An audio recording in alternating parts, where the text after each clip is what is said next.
Hi guys. അപ്പം നമുക്ക് ഇന്നൊരു കഥ കേൾക്കാം. പണ്ടൊക്കെ നമ്മൾ മുത്തശ്ശിമാരുടെയും മുത്തശ്ശന്മാരുടെയും അടുക്കൽ പോയിരിക്കുമ്പോൾ കഥകളൊക്കെ കേൾക്കാം. ഇപ്പോൾ എല്ലാവർക്കും ഫോണ് മതി. ഇന്നീ തലമുറയിലെ മക്കൾക്ക് മുത്തശ്ശന്മാരുടെ അടുത്തോ മുത്തശ്ശിമാരുടെ അടുത്തോ പോയിരിക്കാനോ അവരുടെ അടുത്ത് ചെന്നിരുന്ന് സംസാരിക്കാനോ സമയമില്ല. അവരുടെ അടുത്ത് ചെന്നിരുന്നാൽ നല്ല കഥകൾ കേൾക്കാം, നല്ല നല്ല പാട്ടുകൾ കേൾക്കാം, നല്ല നല്ല ലോക അറിവുകൾ നേടാം. അങ്ങനെ നമ്മുടെ മക്കളും നല്ല കുഞ്ഞുങ്ങളായി വളരില്ലേ? എല്ലാ മക്കളോടും പറയുക അവരെയൊക്കെ അടുക്കൽ പോയി ചെന്നേരം ഇരിക്കാനൊക്കെ. അല്ലെങ്കിലേ അച്ഛനമ്മമാരെ മക്കൾ മറന്നു പോകും, മുത്തശ്ശിമാരെയും മുത്തശ്ശന്മാരെയും കൊച്ചുമക്കൾ മറന്നു പോകും. അങ്ങനെയൊക്കെ ചെയ്യുക. നമ്മുടെ മക്കൾ നല്ല കുഞ്ഞുങ്ങളായി വളരട്ടെ. അപ്പം ഈ ചേച്ചി മക്കൾക്കൊക്കെ ഒരു ചെറു കഥ പറഞ്ഞുതരാം. കുന്നിൻ ചരിവിൻ്റെ അറ്റത്ത് ഒരു മുത്തശ്ശി മാവ് ഉണ്ടായിരുന്നു. മാവിൽ 2 കുരുവികൾ താമസിച്ചിരുന്നു. ഒരാളെ കാണാൻ വലിയ ഭംഗിയൊന്നും ഉണ്ടായിരുന്നില്ല കേട്ടോ. ഒരാളെ കാണാൻ നല്ല രസമായിരുന്നു. നീണ്ട വളഞ്ഞ ചുണ്ടും കരിനീല കളറും കുഞ്ഞു വാലും ഒക്കെ ആയിട്ട് അവിടെ കുരുവിയെ കാണാൻ നല്ല ഭംഗിയായിരുന്നു. അതിൻ്റെതായ അഹങ്കാരവും അവക്കുണ്ടായിരുന്നു. അപ്പോഴേ നമ്മുടെ കുരുവികളുടെ പേര് നിങ്ങൾക്ക് അറിയണ്ടേ? നമ്മളുടെ ഭംഗിയില്ലാത്ത കുരുവിയുടെ പേര് ചിന്നു എന്നും ഭംഗിയുള്ള കുരുവിയുടെ പേര് മിന്നു എന്നും ആയിരുന്നു.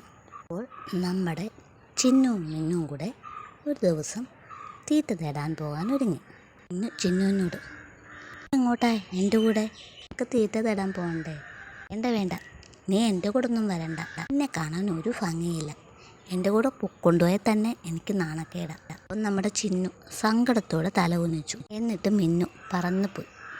2 പേർക്കും 2 കൂടുകളുണ്ടായിരുന്നു. അതിൽ 2 മുട്ടയും. തീറ്റ തേടിയിട്ട് വന്നപ്പോഴത്തേക്കിനും 2 പേരുടെയും മുട്ടകൾ പൊട്ടി.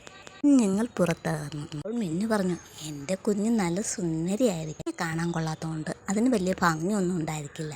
നേരം ചിന്നു ഒന്നും മിണ്ടിയില്ല. മുട്ടയുടെ നനവ് കാരണം തൂവലുകളൊക്കെ അദ്ദേഹത്തോട് ഒട്ടിയിരുന്നുകൊണ്ട് മിന്നു അതിന് ചൂട് കൊടുക്കാനായിരുന്നു. ചൂടൊക്കെ കൊടുത്തതിന് ശേഷം കുഞ്ഞുങ്ങളുടെ അരികിൽ നിന്ന് നീങ്ങി കുഞ്ഞുങ്ങളെ നോക്കി. ഇപ്പോഴല്ലേ രസം. മിന്നുവിൻ്റെ കുഞ്ഞിനെ കാണാൻ ഒരു ഭംഗിയുമില്ല. നമ്മുടെ ചിന്നുവിൻ്റെ കുഞ്ഞുങ്ങളെ കാണാൻ നല്ല ഭംഗിയായിരുന്നു. ഞാൻ പറഞ്ഞു, അയ്യോ എൻ്റെ കുഞ്ഞുങ്ങളെ കാണാൻ ഒരു ഭംഗിയുമില്ലല്ലോ. സങ്കടപ്പെട്ട് കരഞ്ഞു. അതിനെന്തിനാ നീ കരയുന്നേ? കാര്യം ചെയ്യാം, കുഞ്ഞിനെ നിനക്ക് തരാം. എൻ്റെ ഒരു കുഞ്ഞിനെ എനിക്ക് താ, എൻ്റെ സങ്കടവും മാറുമല്ലോ. കണ്ണൊക്കെ നിറഞ്ഞുകൊണ്ട് മിന്നു ചിന്നുവിനെ നോക്കി. ഞാൻ എത്ര കളിയാക്കിയതാണ്, എന്നിട്ടും നിനക്ക് എന്നോട് ഒരു കെറിവുമില്ലല്ലോ. അതിനെന്തിനാ നിന്നോട് ഞാൻ കെറിയിക്കുന്നത്? എനിക്ക് നിന്നോട് ഒരു കെറിവുമില്ല. എൻ്റെ ഒരു കുഞ്ഞിനെ എടുത്തോളൂ. അങ്ങനെ ചിന്നുവും മിന്നും പിന്നെ ഒരിക്കലും പിണങ്ങിയിട്ടില്ല.